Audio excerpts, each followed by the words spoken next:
आदिवासी विकास विभागाच्या अक्कलकुवा तालुक्यातील कोटली शासकीय आश्रमशाळा येथील 8 वर्षीय विद्यार्थ्यावर बिबट्याने हल्ला केला होता।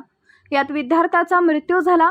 सदर घटना घडल्यानंतर खासदार गोवाल पाडवी यांनी व माजी आदिवासी विकास मंत्री आमदार के.सी. पाडवी यांनी घटनास्थळाला भेट देऊन पाहणी केली। सदर शाळेच्या नवीन इमारतीचे काम सुरू असून शौचालय व इतर सुविधांचा उणीवा असल्याने विद्यार्थी प्रांतविधीसाठी सकाळी बाहेर गेल्यावर त्यावर बिबट्याने हल्ला केला होता।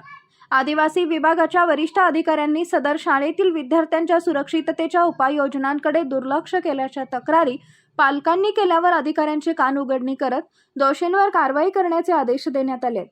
तसेच वन विभागाच्या अधिकाऱ्यांना परिसरात वाढत्या हिंस्र प्राण्यांचा बंदोबस्त करण्यासाठी उपाययोजना करण्याचे आदेश दिलेत। वन्य प्राण्यांच्या हल्ल्यात मयत झालेल्या विद्यार्थ्यांच्या कुटुंबाला 25 लाख रुपयाची भरपाई वन विभागाच्या वतीने देण्यात येणार आहे। दरम्यान आश्रमशाळांमध्ये विद्यार्थ्यांच्या सुरक्षिततेकडे दुर्लक्ष केले जात असल्याने नाराजी व्यक्त करत तीव्र आंदोलनाचा इशारा खासदार पाडवी यांनी दिला आहे।